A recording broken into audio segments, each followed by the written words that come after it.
Saudações investidores, bem-vindos a Investidor Moderno. Eu sou Pablo Granier, trader especialista em criptoativos. Agora retorno aqui com o Bitcoin cotado a $10.754. E hoje meu objetivo vai ser fazer uma atualização um pouco mais rápida para você. Quero falar um pouquinho aqui da análise técnica e de sentimento atual do Bitcoin, já começando em tempos gráficos menores, no 1 hora, e também fazer uma análise aqui do S&P, que está fazendo basicamente o contrário do Bitcoin. Vamos tentar entender um pouquinho aí o que a análise técnica nos diz de cada um desses dois gráficos. Eu também hoje quero te mostrar onde as instituições estão posicionadas e porque a gente tem uma confluência dessas posições com a análise técnica. E também quero te mostrar outros indicadores de sentimento aqui que nos dizem coisas importantes para as próximas horas e para os próximos dias. Então vamos lá, eu vou começar aqui já no 1 hora para mostrar para vocês que o Bitcoin ele rompeu essa bearish rising wedge que a gente estava desenhando ontem, né? E rompeu com volume, tá? Reparem que a gente não teve nenhum volume superior ao desse rompimento em todo esse movimento de alta. E esse é um dos principais motivos de eu continuar ainda um pouco pessimista, tá? Eu vejo que quando a gente está tendo volume, quando a gente está tendo interesse, está sendo para baixo. As altas que a gente está tendo não estão sendo tão significativas iguais às baixas. E eu enxergo aqui que nesse momento, para a gente configurar essa baixa, o preço ele precisa, os ursos, né, precisam demonstrar força. Então, o que os ursos devem fazer aqui, na minha opinião? Eles devem manter o preço acima dessa região aqui de confluência muito grande nos 10.830. Por quê? Porque é uma zona acima desses últimos topos que a gente deixou aqui antes dessa última altinha que foi uma armadilha, né? É uma zona acima desta linha de tendência que a gente pode até traçar ela aqui, mas é uma zona aí que vai pegar acima dessa linha de tendência em basicamente de qualquer maneira que você for traçar. E também é a zona acima de 0,618 de Fibonacci. E por que eu estou preocupado com esse 0,618? Porque o que eu acho que pode estar acontecendo aqui é uma onda 1, 2 e uma onda 3, para a gente reverter essa mini tendência que a gente teve de alta nessa bearish rising wedge, ok? Porém, se o preço demonstrar força e conseguir retomar essa região dos 10.830, para mim seria um sinal significativo que a gente tem boas probabilidades para ir testar não só os topos aqui, um pouco abaixo dos $11.000, mas quem sabe um pouco mais acima. Porque aí a gente vai ter a região de topo nos 11.200 e também a linha de tendência lá do diário, tá lembrado? Então eu realmente vejo que a gente está numa região muito importante agora e estamos numa região de decisão. Reparem que é uma região de intenso suporte ou resistência, né, dependendo de onde o preço vai se posicionar aqui. E para onde o preço romper essa zona, eu acho que os próximos dias vão a favor dela, tá? Então continuo falando o que eu pensei ontem. Rompendo os 10.600 é um sinal aqui de reversão de tendência, é um sinal de rompimento da bearish rising wedge e a gente pode esperar o preço fazendo novas mínimas, pelo menos indo testar esses fundos lá próximos dos 10.200, 10.100. Porém, se romper essa região dos 10.830 de novo, eu vou ver aqui a gente com bastante força para ir retestar de novo dentro dessa bearish rising wedge e aí acima dos $11.000, tá bom? Eu acho que muito claramente essa região dos 10.830 é a mais importante no momento. E não só pela análise técnica, mas também pela análise de sentimento e onde as instituições estão posicionadas. Porque eu vejo muito claramente ordens gigantescas nessa região dos 10.830, tem $10 milhões nessa região e bastante ordem abaixo dela também, tá? Então, eu vejo que, quem sabe, a gente pode até ir lá testar essa região, fazer as armadilhas que a gente sempre está acostumado, né? E o preço depois voltar. Mas consolidar acima desses 10.830 aqui, para mim, seria um sinal de força muito forte e que provavelmente deve levar o preço acima dos 11.000, porque também a gente não vê mais ordens grandes nos $11.000, tá? As ordens que estavam aqui ontem, a gente falou com vocês, foram reposicionadas para esses 10.800. Então, muita atenção nessa zona, é uma zona importante, tá? É uma zona que nem compara o tanto de ordem que tem, e tinha até mais algumas horas atrás, do que, por exemplo, as ordens que a gente tem abaixo aqui. Eu vejo que a gente não tem muito suporte mais nos 10.600, ou seja, se começar essa queda e for lá testar de novo, eu espero sim um rompimento, tá?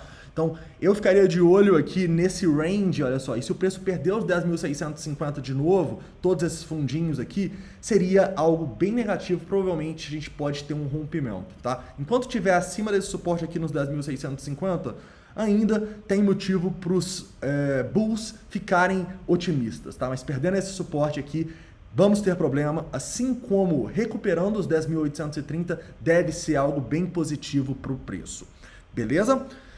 Falando um pouco, né, de onde o preço pode parar se a gente tiver essa queda, caras, se a gente romper os 10.600, eu espero um movimento forte, aí eu estaria de olho só para baixo dos 10.500, tá bom? Mas aí poderia ser um rebote de curto prazo, porque como eu disse para vocês, um rompimento dos 10.600 para mim seria uma confluência muito grande da baixa que poderia levar o preço pelo menos para esse fundinho aqui, ok? Então atenção aí a essas duas regiões claramente muito importantes para o preço, tá? Os 10.600 como suporte e os 10.830 como resistência. Continuando aqui falando um pouco do S&P, né? O S&P que está rompendo uma bullish falling wedge para cima, ou seja, ele está rompendo um padrão de continuação da alta, né? E ele está na zona de decisão mesmo, porque como vocês podem ver aqui, a gente está nas principais resistências. A gente teve um teste aqui próximo ao ponto de controle em 3.360, teve uma rejeiçãozinha nada tão forte assim, mas eu vejo que nesse momento a grande decisão que o S&P tem que tomar é se ele vai conseguir romper esse topinho e esse ponto de controle em 3.380. Se ele romper, é um sinal que provavelmente o Bitcoin também vai passar lá dos 10.830 e continuar a alta, mas se a gente voltar aqui e perder esse fundinho, eu espero pelo menos um reteste nessa linha de tendência que foi rompida, mais próximo dos 3.200 pontos, tá? Isso provavelmente deve levar o Bitcoin a formar novas mínimas abaixo dos 10.600. Então eu sei que é horrível colocar incerteza numa análise que já está bem incerta no Bitcoin nesses últimos dias, mas essa decisão aqui no S&P deve sim influenciar diretamente no que o Bitcoin vai fazer, correto? Continuando e analisando outros indicadores de sentimento aqui, tá? E a grande maioria dos indicadores de sentimento não estão muito positivos aqui no TR e DR também, o que continua a gente com uma postura um pouco mais cética com esse movimento de alta. O primeiro que eu destaco aqui é o book, que no agregado, né, ou seja, quando a gente olha o book aqui, a gente está olhando só da BitMEX. Quando eu olho aqui, eu estou olhando de basicamente todas as exchanges. Se alguém tiver curiosidade, é só clicar aqui e vai ver todas as exchanges que o book está agregado aqui. E claramente, o que a gente vê? A gente vê nesse momento uma predominância aí de vendas no book, assim como quando a gente está chegando próximo dos 10.600, a gente começa a ver uma predominância mais de compra, tá? Então eu acho que esse range, ele tá bem definido, tá? E para onde a gente romper aqui desses 10.650, 10.600 ou dos 10.830, a gente deve ter o mercado ganhando força, beleza? Outro indicador aqui, um positivo e outro negativo que eu vejo é o long short ratio, né? O long short ratio que ontem estava lá no 1.17, né? Tava bem mais acima. E como vocês podem ver claramente, né, tava difícil de romper a região dos $11.000 com tantas pessoas em long. A gente tem essa queda e algo bem positivo aqui, a gente vê esse indicador voltando próximo ao 1, tá? Então é um indicador positivo aqui que a gente vê nas últimas horas, tá? Principalmente quando a gente veio aqui nessa subidinha para retestar os 10.800.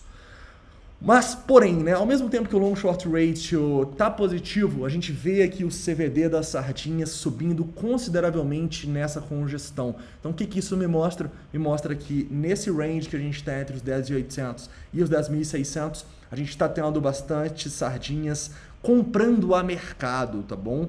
Então, isso aqui é um indicador da Binance Future, mas a gente também consegue ver nas últimas horas na BitMEX isso acontecendo, tá? Então, não é um indicador muito positivo, tá? E, novamente, esses indicadores aqui estão pedindo pra gente, em relação à posição das sardinhas, das instituições, um pouco mais de neutralidade, beleza?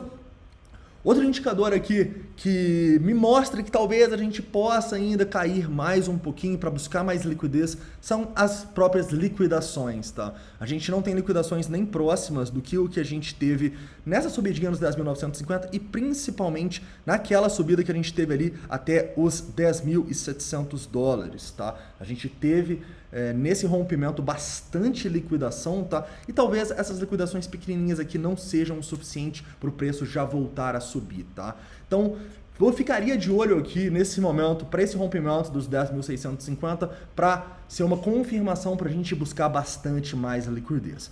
Mas, ao mesmo tempo, como ontem a gente estava de olho para um rompimento ali dos 11.000 com uma confirmação de força no mercado, eu já vejo que agora a gente precisa romper zonas mais abaixo para demonstrar essa força, tá? Isso devido à grande importância que eu estou dando para esse range. Então, romper os 10.830, sinal de força no mercado, sinal que a gente deve continuar alta.